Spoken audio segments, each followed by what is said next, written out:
Hello guys, कैसे हो? I hope कि आप सभी लोग बढ़िया होंगे। और हाँ, लास्ट चैप्टर में जो 2-3 मिनट की वॉइस नहीं थी उसे मैं आज इस चैप्टर में कवर कर दूंगा। और गाइस, मुझे नहीं पता कि वो वॉइस कैसे गायब हो गई, क्योंकि मैंने सारी एडिटिंग कंप्लीट करके ही उसे चैनल पर अपलोड कर दिया था। लेकिन जैसे ही वो वीडियो चैनल पर अपलोड हुआ तो लास्ट की 2-3 मिनट्स की वॉइस गायब हो गई। खैर, ये सब मामले को अब हम साइड में रखते हैं और वीडियो को शुरू करने से पहले थोड़ा सा रिकैप कर लेते हैं। तो लास्ट चैप्टर में हमने देखा था ट्वेन गेदर लेडी अलिशिया को ग्रीट करता है और ग्रीट करते हुए उसे लेडी कहकर भी पुकारता है। यह सुनकर लेडी अलिशिया काफी ज्यादा गुस्सा हो जाती है। फिर अपने गुस्से को शांत करते हुए कहती है, तो फिर ठीक है, आप बहुत थके हुए होंगे तो फिर क्यों ना आप पहले आराम कर ले। इस पर ट्वेन लेडी अलिशिया को और भी ज्यादा गुस्सा दिलाते हुए कहता है, नहीं, मैं आपसे अकेले बात करना चाहता हूँ। इस पर लेडी अलिशिया अपने दांत पीसते हुए कहती है, आखिर तुम्हारी हिम्मत कैसे हुई। और जैसे ही आगे कुछ बोलने वाली होती है तभी बेजिड हाउस होल्ड के नाइट्स वहां पर आ जाते हैं और आते ही लेडी अलिशिया को प्रॉपर ग्रीटिंग भी देते हैं। इस पर लेडी अलिशिया मुस्कुराते हुए कहती है, बेजिड हाउस होल्ड के नाइट्स, आपका स्वागत है। तभी ब्लेड सामने आते हुए कहता है, लेडी अलिशिया, मैं आपके बुलाने पर यहाँ पर आ चुका हूँ। इस पर लेडी अलिशिया मुस्कुराते हुए अपने मन में कहती है, मुझे लेडी कहने का हक सिर्फ तुमको है, क्योंकि तुम इकलौते ऐसे व्यक्ति हो जिसे मैंने मुझे लेडी कहने के लिए परमिशन दी है। उसके बाद ब्लेड गॉर्डन की तरफ देखकर बहुत ही ज्यादा गुस्सा होते हुए अपने मन में कहता है, जरा इसे ध्यान से देखो ब्लू मूनलाइट के नाइट, मैंने फाइनली तुम्हारे सामने खड़े होने के राइट्स पा ही लिए। देन सीन कट होकर हमें रात में ट्वेन और गॉर्डन के कॉन्वर्सेशन को सुनाया जाता है, जिसमें ट्वेन गॉर्डन से कहता है, आखिर वो लड़का जिसका नाम ब्लेड है वो तुम्हारी तरफ इतनी गुस्से भरी नजरों से क्यों देख रहा था। इस पर गॉर्डन उससे कहता है, हाँ, एक बार मेरी उससे मुलाकात हुई थी, लेकिन मैंने ये कभी नहीं सोचा था कि वो मुझे इस प्लेस पर मिल जाएगा। देन सीन कट होकर हमें लेडी अलिशिया, ब्लेड और जैगर की कॉन्वर्सेशन भी सुनाई जाती है,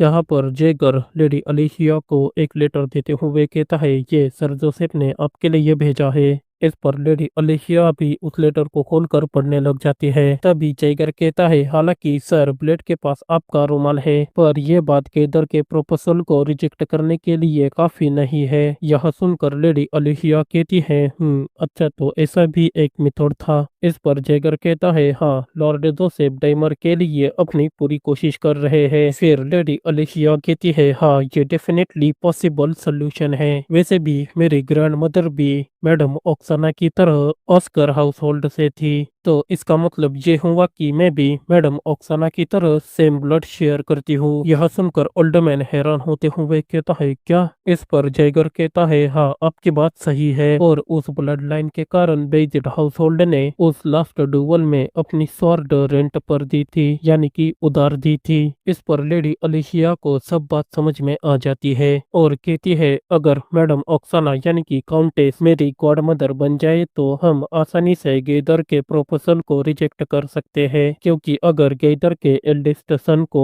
मुझसे शादी करनी है तो उसे सबसे पहले काउंटेस की परमिशन लेनी होगी। इसके साथ थोड़ा सा उदास होते हुए कहती है, लेकिन मुझे ऐसा लग रहा है कि मैं मैडम ओक्साना पर बोझ बन रही हूँ। इस पर जैगर कहता है, आपको चिंता लेने की कोई भी जरूरत नहीं है, क्योंकि मैडम ओक्साना ने कहा है कि वो आपका हमेशा वेलकम करेगी। यह सुनकर ओल्डमैन अपने मन में कहता है, उनके शब्दों में अच्छे इरादे हैं, लेकिन इस प्रपोजल का मतलब ये होगा कि बेजिड हाउस होल्ड के पास हैनान के मामलों में इंटरफेयर करने के राइट्स आ जाएंगे। तो इसका मतलब ये है कि बेजिड हाउस होल्ड के भी इरादे पूरी तरह से नेक नहीं है, लेकिन क्या कर सकते हैं, हमारे पास दूसरा कोई और रास्ता भी नहीं है लॉर्ड जोसेफ की बात मानने के अलावा। तो क्या ऐसा हो सकता है क्या उन्होंने यह सब कुछ पहले ही जान लिया था कि आगे जाकर ऐसा कुछ होगा, और जानबूझकर अपने नाइट्स को हमारे पास देरी से भेजा ताकि उनकी बात मानने के अलावा हमारे पास और दूसरा कोई रास्ता ना बचे। तो से बेजिट सचमुच काफी ज्यादा खतरनाक आदमी है, मैंने जितना सोचा था वो उससे कई ज्यादा इंटेलिजेंट है।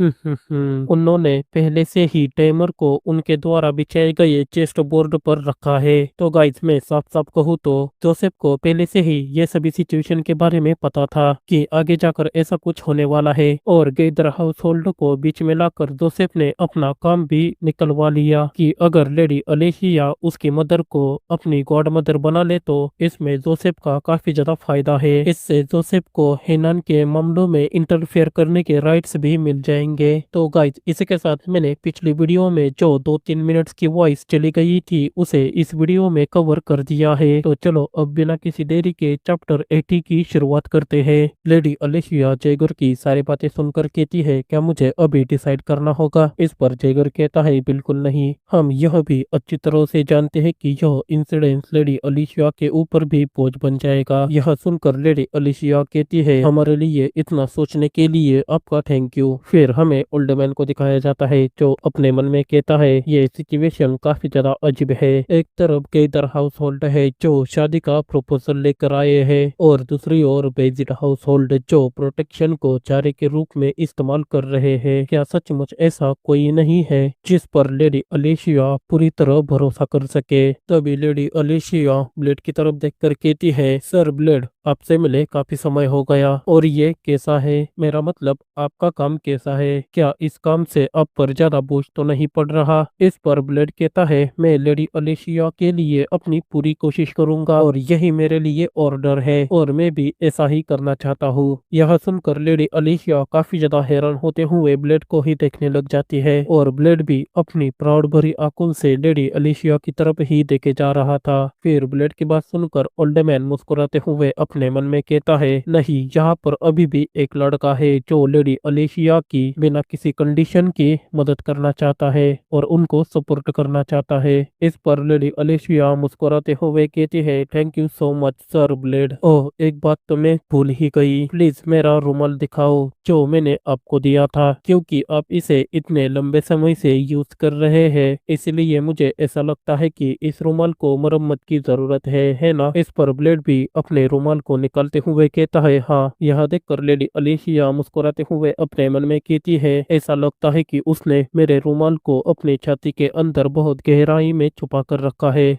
सचमुच यह देखकर मुझे काफी ज्यादा प्राउड महसूस हो रहा है। फिर ब्लेड लेडी अलिशिया को रुमाल देते हुए कहता है, ये लीजिए। इसके साथ लेडी अलिशिया रुमाल को देखकर काफी ज्यादा हैरान हो जाती है क्योंकि लेडी अलिशिया के रुमाल के ऊपर जेमिना का रुमाल था। फिर ब्लेड जेमिना का रुमाल हटाते हुए कहता है, ये नहीं। तभी अचानक ही बड़ी तेजी से ब्लेड के हाथों से जेमिना का रुमाल गायब हो जाता है। यह देखकर ब्लेड काफी ज्यादा हैरान हो जाता है और वो रुमाल लेडी अलिशिया ने ब्लेड के हाथों से छीना था जो गुस्से भरी नजरों से ब्लेड की तरफ ही देख रही थी। यह देखकर सिस्टम ब्लेड से कहता है, वो लड़की काफी ज्यादा फास्ट है, यहाँ तक कि उसका हाथ मुझे भी नहीं दिखा। इस पर ब्लेड भी कहता है, हाँ मुझे भी नहीं। फिर लेडी अलिशिया ब्लेड से कहती है, ये वो रुमाल नहीं है जो मैंने आपको दिया था। इस पर ब्लेड मुस्कुराते हुए कहता है, हाँ ये उतना कुछ खास नहीं है, ये रुमाल तो बस मेरे दोस्त ने मुझको दिया था और इसी रुमाल का मैं यूज करता हूँ। यह सुनकर लेडी अलिशिया गुस्सा होते हुए कहती है, ऐसा लगता है कि तुम्हारा दोस्त एक लड़की है। इस पर ब्लेड कहता है, हाँ, हम बचपन से ही साथ साथ पले बड़े हैं। फिर लेडी अलिशिया झूठी मुस्कान देते हुए कहती है, अच्छा तो ऐसा है, और मन ही मन काफी ज्यादा जेलस हो जाती है। इस पर हमारा नादन ब्लेड और भी ज्यादा, और हाँ ये प्योर कॉटन है और इसका यूज करना बहुत ही ज्यादा अच्छा है। यह सुनकर ओल्ड मैन घबराते हुए अपने मन में कहता है, लड़के तुम क्या बोल रहे हो, तुम्हें ऐसा बोलने की जरूरत नहीं है। इसी के साथ जयगर ब्लेड की तरफ बहुत ही ज्यादा गुस्से भरी नजरों से देखे जा रहा था और अपने मन में कह रहा था, तुम बेवकूफ बच्चे अपना मुंह बंद रखो। इसी के साथ हमें उन सभी लोगों को दिखाया जाता है जो ब्लेड की तरफ काफी ज्यादा गुस्से भरी नजरों से देखे जा रहे थे। फिर ब्लेड उन सभी के चेहरों को देखकर सिस्टम से कहता है, ऐसा लगता है कि मैंने कुछ गड़बड़ कर दी है। इस पर सिस्टम कहता है, हाँ बहुत बड़ी गड़बड़। देन सीन कट होकर हमें थोड़ी देर बाद जयगर को दिखाया जाता है जो काफी ज्यादा गुस्से में कह रहा था, तुम बेवकूफ कहीं के, तुम उन सभी लोगों में सबसे बेवकूफ हो जिन्हें मैंने आज तक देखा है। तुमने तो आज लॉर्ड जोसेफ का प्लान बिगड़ा ही दिया था सिर्फ एक रुमाल के चक्कर में, और मुझे तो ऐसा लगता है कि तुम्हारी बेवकूफी बहुत ही ज्यादा ऊपर पहुंच चुकी है।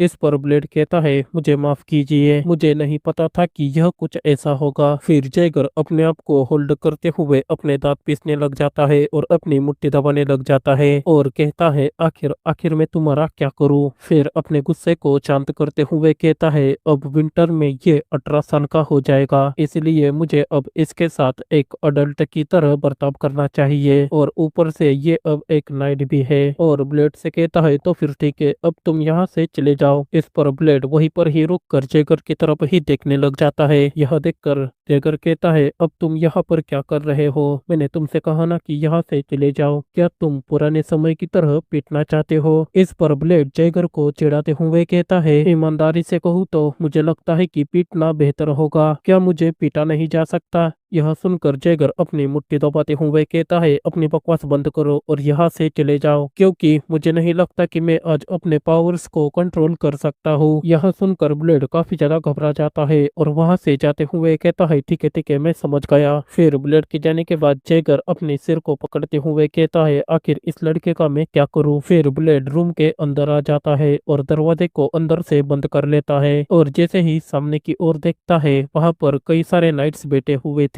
और ब्लेड को ही देखे जा रहे थे। फिर उन सभी लोगों को देखकर ब्लेड कहता है, आखिर तुम सभी लोग मुझे ऐसे क्यों देख रहे हो? इस पर लाल बाल वाला नाइट हंसते हुए कहता है, ऐसे ग्रेट सर को कम से कम एक बार तो जरूर देखना चाहिए। सचमुच ये सर तो हीरो कहलाने के लायक है, क्योंकि एक दिल में दो लड़कियों को रखना ये कोई आसान काम नहीं है। फिर दूसरा नाइट कहता है, आप तो सचमुच एक चमकते हुए सितारे हो। उन सब की बातें सुनकर ब्लेड कहता है, मैं अब अकेला रहना चाहता हूँ। इस पर सभी नाइट हंसते हुए कहते हैं, अच्छा तो फिर हमें तुम्हें कुछ जगह देनी होगी। हमारा ये यंगेस्ट लड़का शुरू से ही बहुत ही ज्यादा यूनिक है। इस पर ब्लेड कहता है, ठीक है अब मैं यहाँ से जा रहा हूँ। तभी उसके पीछे से नाइट्स चिल्लाते हुए कहते हैं, हमें हैनान की मेड्स को अलर्ट रहने को कहना चाहिए, क्योंकि अब यंग हॉर्स मैदान में उतर चुका है। उनकी ऐसी बातें सुनकर ब्लेड अपने दांत पीसते हुए कहता है, आखिर ये किस बारे में बात कर रहे हैं और आखिर मेरे साथ ही चीजें इस तरह क्यों उलझ जाती है? मैं तो सिर्फ एक अच्छा प्रदर्शन करना चाहता था, क्योंकि नाइट्स बनने के बाद ये मेरा पहला मिशन है।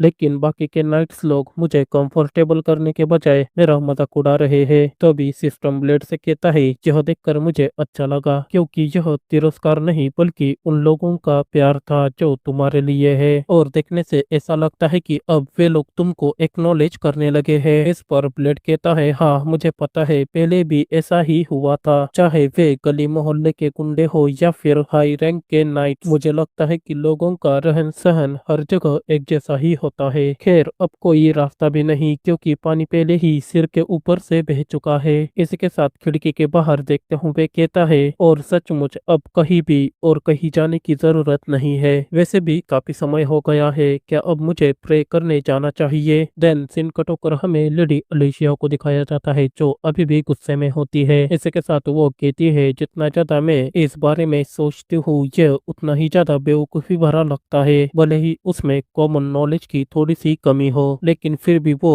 मेरे रुमाल को दूसरे लड़की के दिए गए रुमाल के साथ कैसे रख सकता है? इस पर ओल्ड मैन कहता है, लेकिन वो तो सिर्फ आपके रुमाल को साफ सुथरा रखने की कोशिश कर रहे थे। लेडी अलेशिया कहती है, लेकिन ये तो सिर्फ एक कॉमन सेंस है। ओल्ड मैन कहता है, नहीं ये कॉमन सेंस नहीं है, खासकर उसकी उम्र के लड़कों के लिए। इस पर लेडी अलेशिया कहती है, इसका क्या मतलब है? फिर ओल्ड मैन कहता है, इस दौरान उन्होंने काफी डिफिकल्ट मिशंस को कंप्लीट किया है, और इस दौरान भी उसने आपके रुमाल को इतने अच्छे से रखा है, यह देखकर तो ऐसा लगता है कि वो आपके रुमाल की काफी ज्यादा परवाह करता है। और ये तो सिर्फ एक नादानी भरी गलती थी जो उनसे हो गई, और इस नादानी से ही पता चलता है कि उनका दिल कितना ज्यादा प्योर है। कम से कम उन्होंने दूसरों से विपरीत आपके लिए अपनी स्वर्ण तो उठाई, वो भी बिना किसी मोटिव के। इस पर लेडी अलिशिया कहती है, हाँ आपकी बात बिल्कुल ही सही है। तभी ओल्डमैन को खिड़की के बाहर कुछ दिखता है, और वो लेडी अलिशिया को कहता है, जरा उस तरफ तो देखो। इसी के साथ हमें दिखाया जाता है खिड़की के बाहर की झाड़ी के नीचे ब्लेड बैठा होता है, जो प्रे कर रहा था। फिर ओल्डमैन कहता है, ये लड़का तो बेज्ड हाउस होल्ड का एक ट्रेजर है। इस पर लेडी अलिशिया भी मुस्कुराते हुए कहती है, चाहे तब हो या अब, वो बिल्कुल भी नहीं बदला।